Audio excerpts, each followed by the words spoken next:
call another funeral home right now, and what are they going to tell you? Why do people use your funeral home? What are they going to tell you? It's my service. I've been here Yeah. for 100 years. Yep. But how do you really differentiate yourself?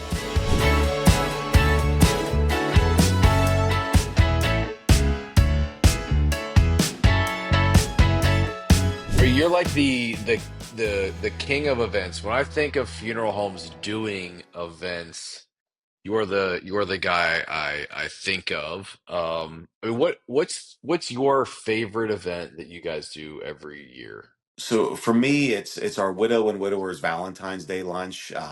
We've done that for 3 years now, and the feedback we get on that event alone is just it's off the charts, and it's simple. We bring in widows and widowers, and we host a lunch at a fancy restaurant in town. We pay for everything, and there's no program, there's no marketing. It's just like let's just gather people together who are going through the same thing, who are feeling the same things, and let's connect them. And it's really just an event where we just connect people who are in the same spot in life. And it's interesting because I have people there that have been, widows for or widowers for 15 years. I have people that they had a death 2 months ago. So you get such a good mix of people. And the other thing that's really interesting is when you think of widow and widowers lunch, I mean, at least I do, you think you're going to get a bunch of old people. But I mean, I have people that are in their 30s that had a lost a spouse that are there. I have people in their 80s, and I have everybody in between, and it's just so awesome to see how they interact with each other and really support each other in the little network that they're starting to build. So, hands down, that is the number one event that we do. I could see like a Huff Guthrie dating service kind of birthed out of the widower's lunch. I mean, I haven't had that yet, but I mean, it's a very, very real possibility. Um, and that's the best part because when I started to do this, everybody's like, "This is just a dating event. This is a blind date event." I'm like, "No, this is a time to gather." And I mean, obviously, we get more women there. We have Sure. more widows there. But I mean, I probably have 7 or 8 widowers that come too, and they love it just being there with people and who are grieving as well. So it's a win-win for everybody. And hey, if it leads to a date, it leads to a date. There you go. I mean, I think that like the value is the connection, right? When we get Yeah, in a room of like-minded people, regardless of what that is, we do it all year for personal development. We do it for continuing education hours for funeral directors. Like there's always, sure. you do it for church, you gather with like-minded people. What is there for grief? And so I love that you're setting up an event that isn't focused on grief but you're Yep. connecting people around a holiday where they've lost somebody. Like grief is going to be a part of that. But I really like that you said, like, there's no program and there's no marketing. So, and what I know what you mean by marketing of like you're not trying to sell the funeral home or pre-need in an event like this, which I think is really, really cool. Being a marketing guy, being like, okay, how do we close? How do we close? How do we get a lead? What do we do with the data?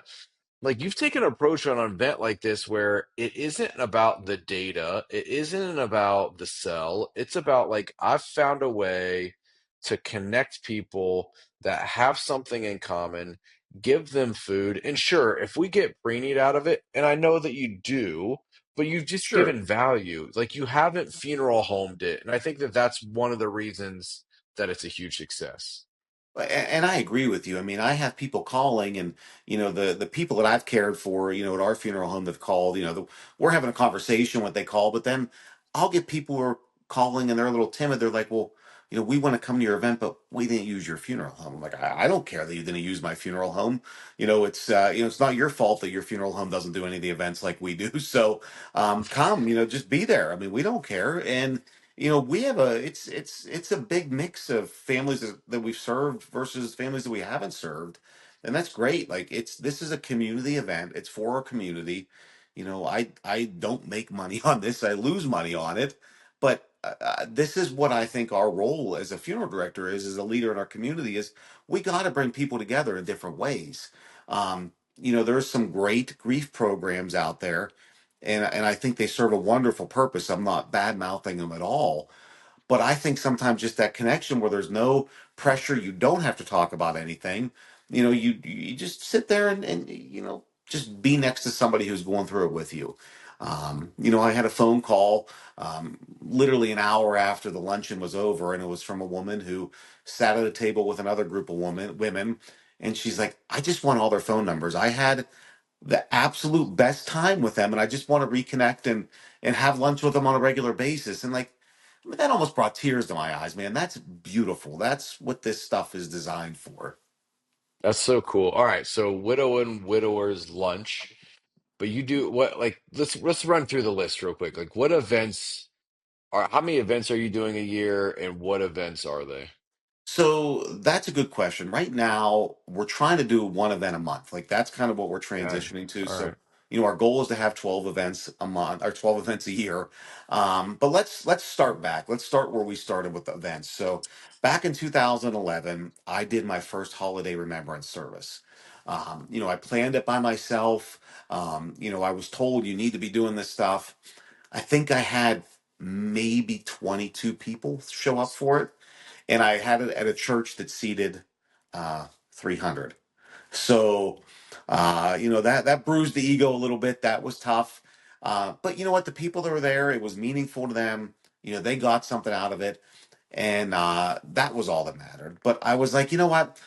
I'm not doing this again. Like, I'm not buying all these cookies. I'm not buying all this stuff. I'm not putting this program together. Like, it just didn't seem like it really landed. So, the next year came around, and I'm like, you know what? Let's do it again. Let's give it a shot. I think the next year I had maybe 35 to 40 people. And that holiday service never really grew. For I've done it now, well, for what, 15 years now, 14 years now.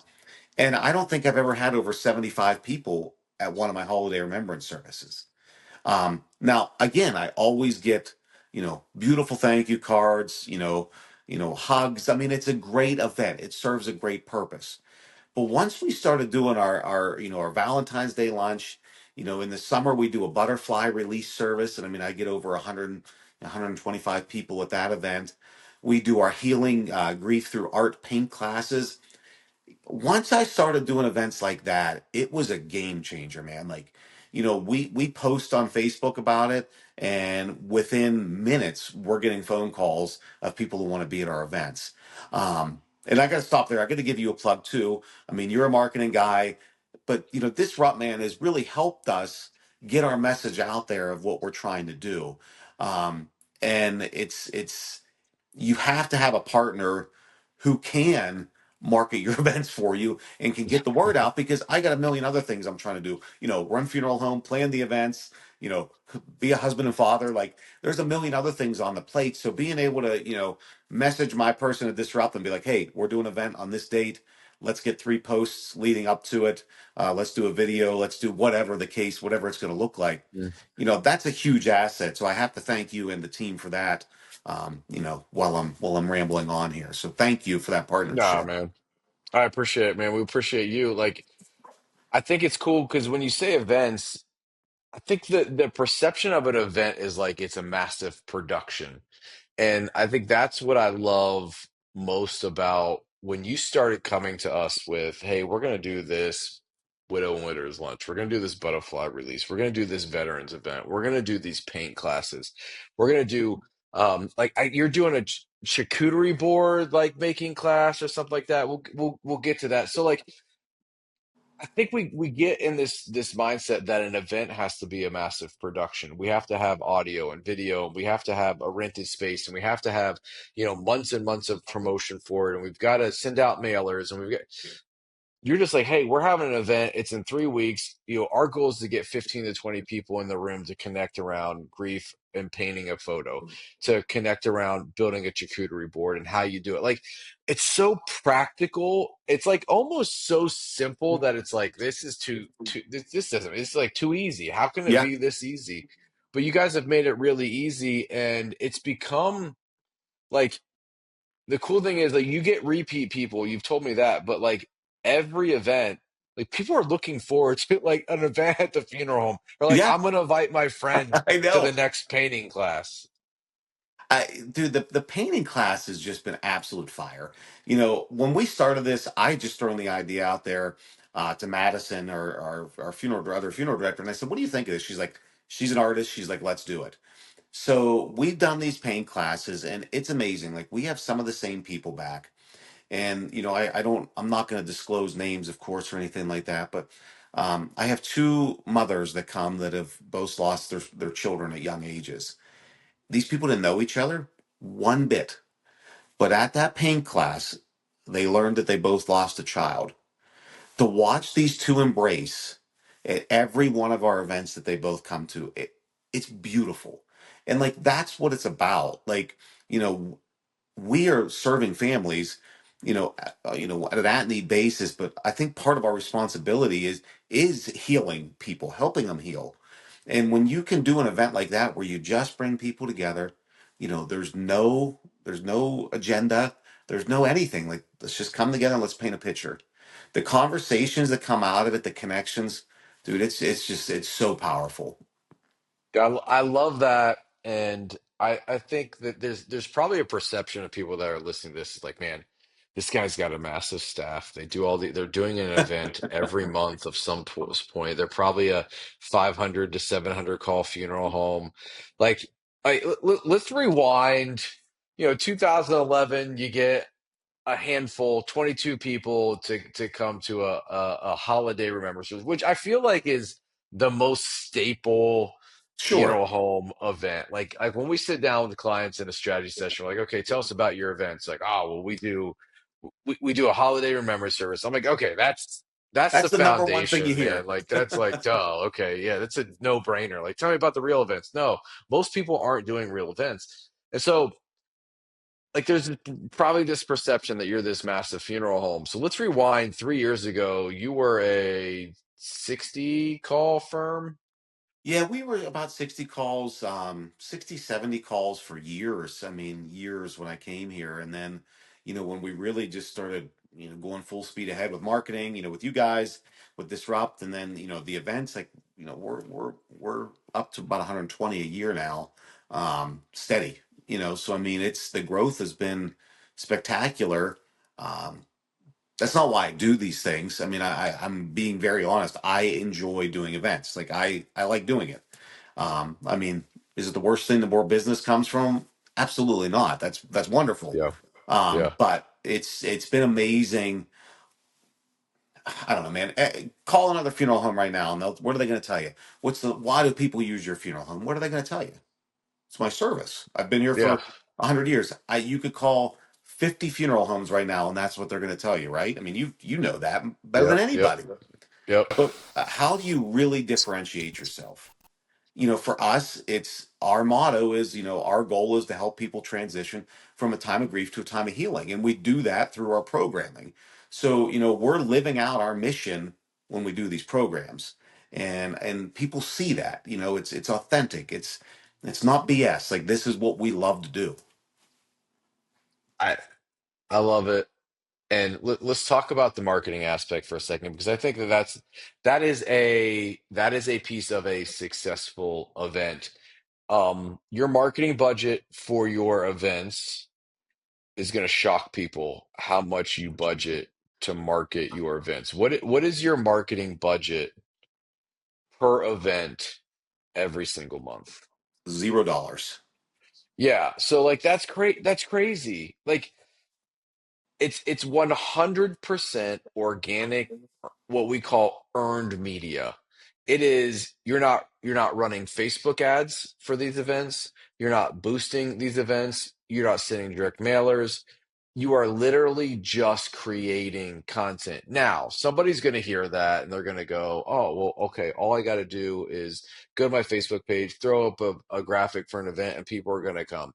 Like you have strategically built a massive organic following for a community your size Sure. on social media, but you put out hours and hours of content every single month that educates your community on who you are, what you do, how you do it better than anybody else, who you are personally. So you've got this massive, I say massive because I think about like you have like 2,000 followers online.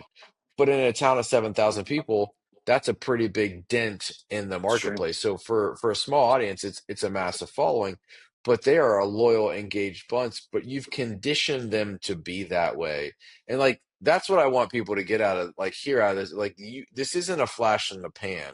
You spend $0 marketing these events, but you've also spent 36 months plus building and building and building the consistency to be able to put a post online and immediately 30 people want to come to a painting class. Like this isn't a flash in the pan. Tell me Sure. about your consistency and realizing like, man, if I want to scale this thing, I really gotta like take the reins and I gotta be visible and I have to own the market from a attention standpoint.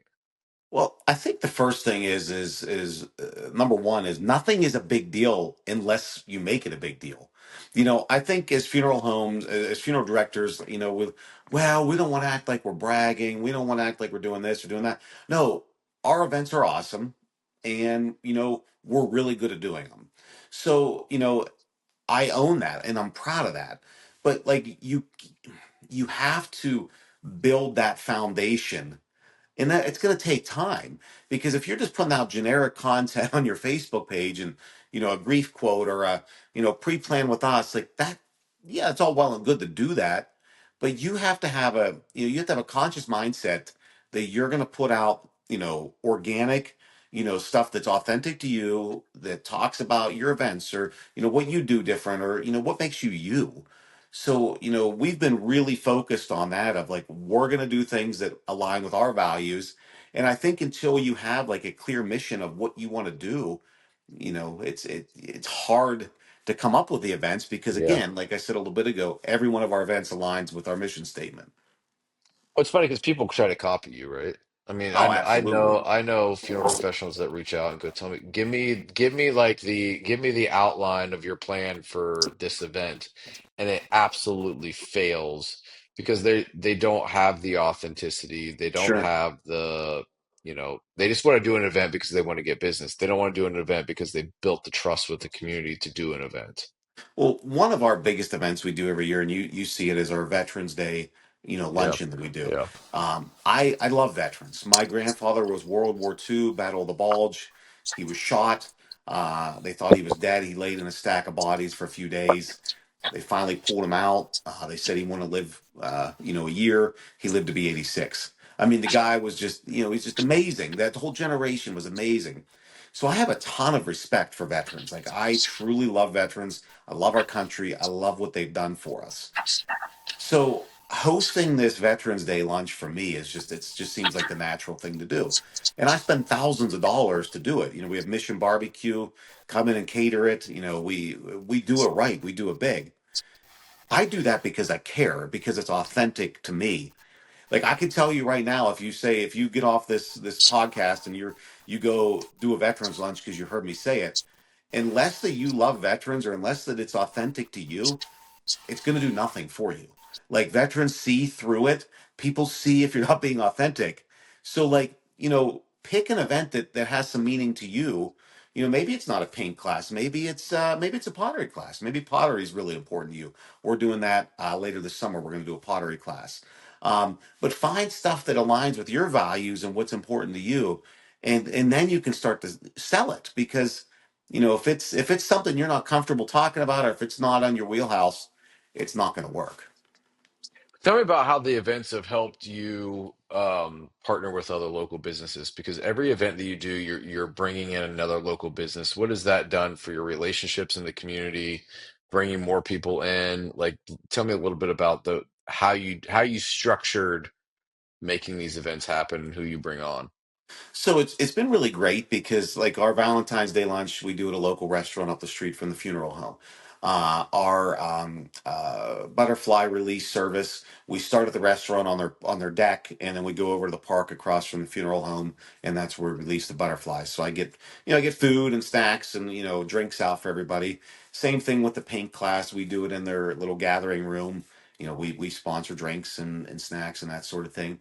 So, being able to partner with local restaurants on all my veterans events now, our local American Legion post, I have great friends in that organization. They partner with us on the Veterans Day lunch.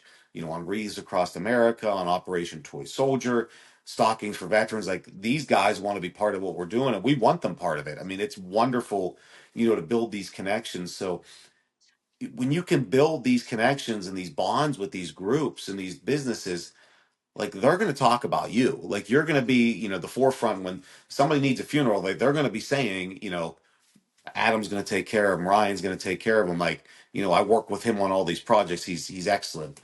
And but it's just nice having these partnerships, especially in a small town. Like, we all need each other. So it's just nice being able to rely on each other and promote each other. I like the promotion, the partnership, like bringing people together. What is that like? Let's be honest. We do things as businesses because we want to get more business, right? Like if your funeral home wasn't growing and you were losing call volume, like you're probably not going to continue to do these events. So like there's value in that. Tell me about like how of events, your marketing, and then we'll get into your personal brand in a second. But how have those partnerships and these events and how you market them like actually grown the business? Like what do you like tangible?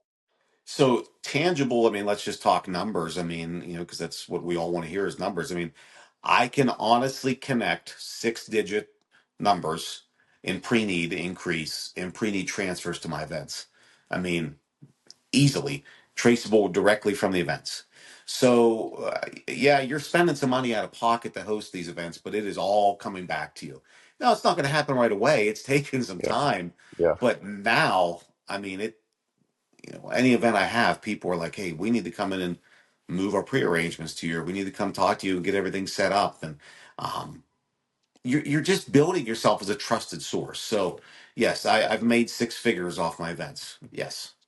Well, transferring pre-need, like that's a big one, which means that if someone's transferring their pre-need to you, like you're you're opening these events to the community. And I challenge funeral homes when we talk about events to like I'm like if you're doing a grief class or a even if it's let's go like super micro down to the bottom level and go if you're doing a grief therapy class or you have a grief therapist resource at your funeral home and you're only sharing that with the families that your funeral home is served, you are missing a huge mark because not every funeral home is doing that. You have the ability to influence and engage families that you didn't serve by offering and opening up events and your resources to everybody. And you've done that beautifully. So if you're talking about transferring pre-need, then you're like come one, come all, everybody's invited. Yeah, absolutely. And I love doing that. I love inviting the community because, again, like, we're not a funeral home just for the families we serve. We're a funeral home for the whole entire community, is the way I look at it.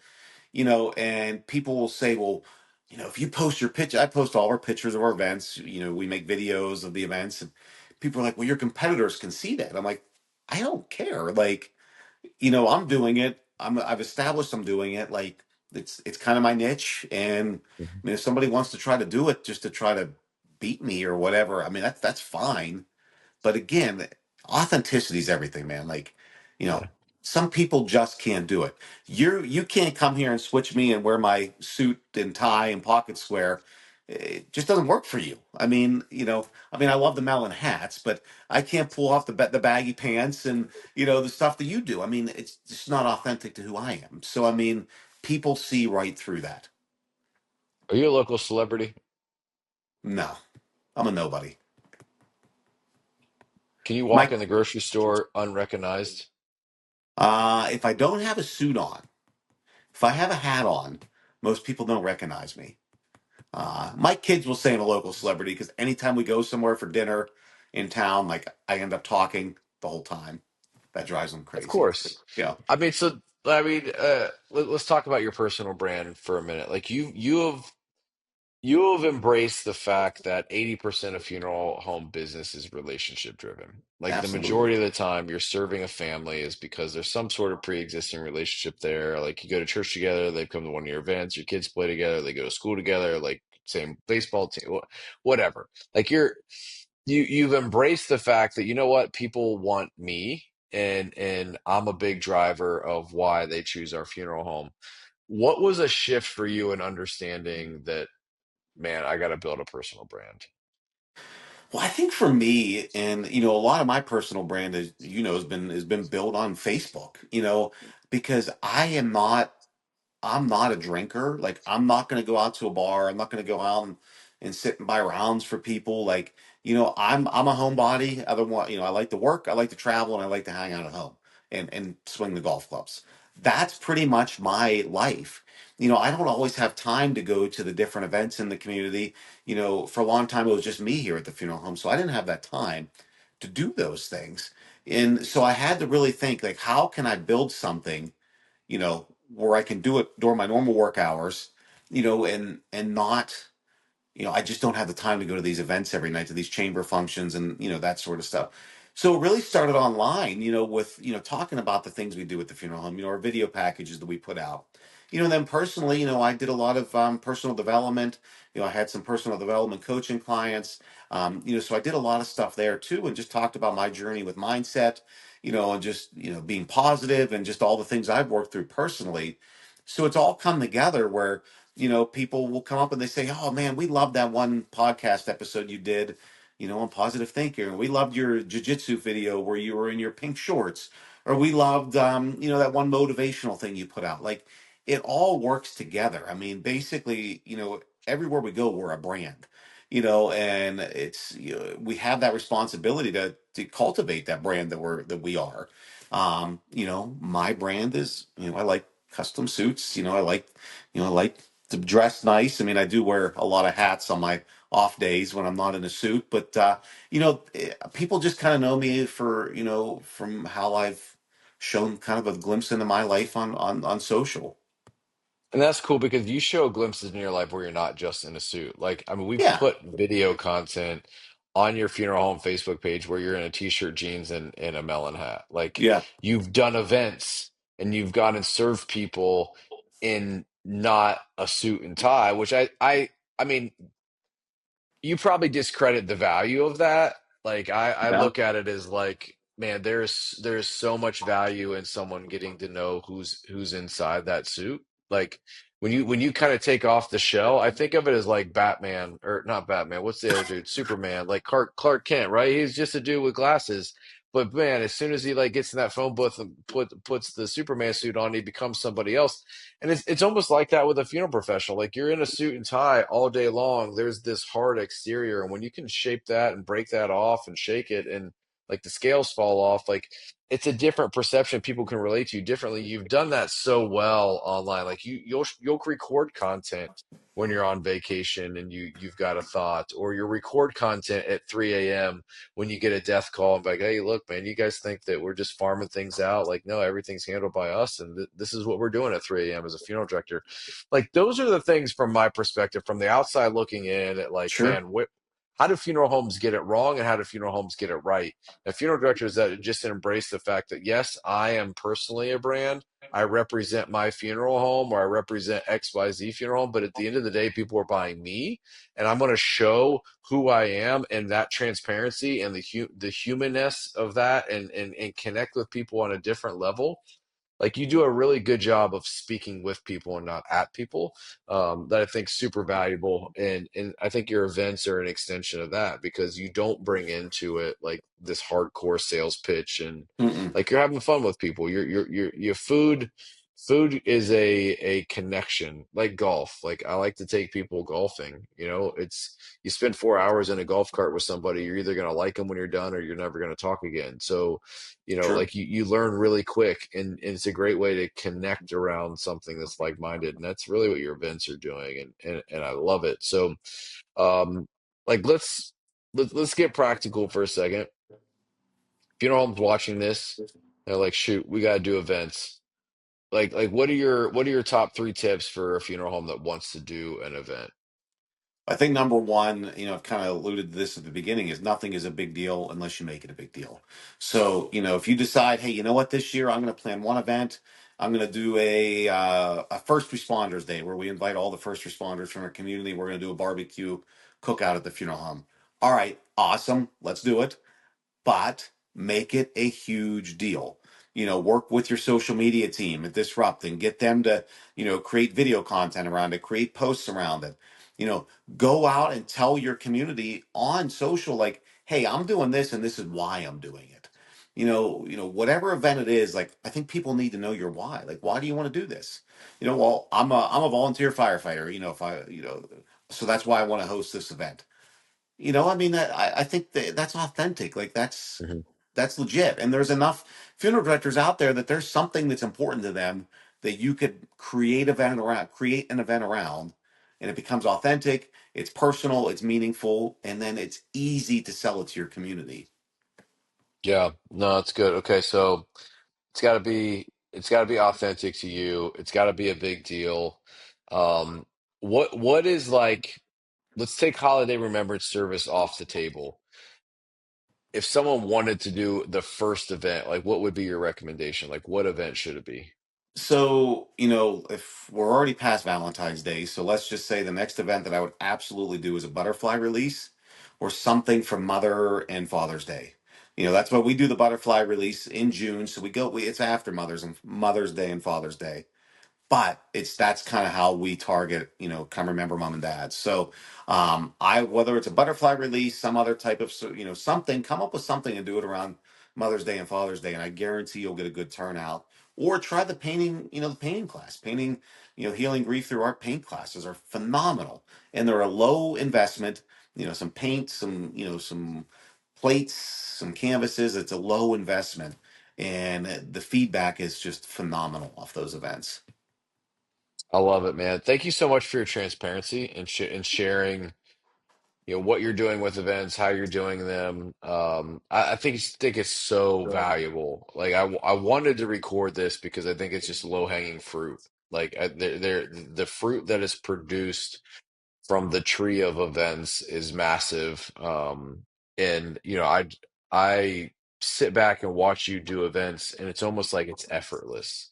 Like I think about the conference that we run in June, the unconference, and like we're only putting 50 people in a room and then we're live streaming it. It's pretty simple. And it's like, man, there's months of planning that goes into it. Sure. And like you're whipping together events in about 30 days. Like it's nothing. So one testament to you, testament to your team, and then back to I love what you said. Nothing's a big deal unless you make it a big deal. So planning the event doesn't have to be a big deal, and people aren't going to show up unless you make it a big deal. Yeah, And you control absolutely. both of those things. So pretty awesome. All right, I'm going to ask you a couple questions that have nothing to do with death care All because right, let's do why the it. frick not? That's fun. Um, you talked about custom suits. What is an absolute requirement when you put on a custom suit, like something that you have to have? Kind of like when I get a car wash, to me, it's not really a car wash unless they put tire armor on the Sure. tires. Yeah. So like what is an absolute must for a custom suit? It's got to have a loud lining. I wear a lot of navy blue suits, and I don't even have a black suit. I wear mostly navy blue, but the inside's got to be loud and obnoxious. So some of my custom suits, like I have pictures of my kids made in the fabric. This one, I don't. This one's just racing horses in pink. But it's got to be something different. It's got to be something loud. It's got to be obnoxious. So awesome lining is the number one thing with a custom suit you got to have. All right. You're a golfer. Out of all the golf courses you've ever played, what is your favorite golf course? Probably Whistling Straits in Mm. Wisconsin, and then TPC Scottsdale because I birdied number 16 with you. I will take that to the grave that I birdied 16. Nobody can take that away from me. You saw it. We have it on We got it video. on video, man. It's So, I video mean, proof. it was amazing. So, those two courses are just incredible. Bucket list golf course you haven't played. Pebble Beach, and we're going to do it soon. You want to play a golf course where you're going to pay that much money and it could be 37 and 90-mile-an-hour wind and rain and you'd be excited about it? I would be excited for it just to say that we did it. Yeah, okay. I feel that. I feel that. I also would probably wake up and be like, yeah, no, I don't think I want to do this today. Yeah, I mean, I understand that too, but I mean, come on, it's a bucket list. You got to do it. Okay, favorite food. Steak, can't go wrong with the steak. Favorite steak place? Morton's, no brainer. Oh, yeah, it's easy. That's easy. Celebrity crush. None. Let's go. Dude, I got the most beautiful wife in the world. No celebrity crushes. That's a good answer. That's a good answer. How many kids you got? Two little girls, 12 and 7. I'm gonna ask you the question that everybody asks me for the first time when we meet, and then they find out I have $2. Do you wish you had a son? Absolutely not. So I wanted a son so bad. I'll never forget for my second daughter, Emma, we were getting the ultrasound where you could, find a sex out. And I was convinced it was a boy. I had the coolest name picked out, and it was a girl. I was so mad that it was another, that I was going to have another girl, and now it's like, thank God I had two girls. Like I'm a girl dad. I'm proud of it. I love being a girl dad. God gave me two girls for a reason, and There you go. I love it. I like that. All right, last one. And I don't think I've ever asked this one on a podcast before, so this is the Let's do first. it. You can only open, other than dialing and texting, you can only open one app on your phone for the rest of your life. What app is it going to be? Hmm. Honestly, I gotta go. I gotta give credit. I gotta give the Bible app. It's I read it every morning. It makes every day better. It's changed everything in my life. So let's just be honest and say the Bible app. So awesome. Adam, the king of events. Thanks, brother. Appreciate it, man.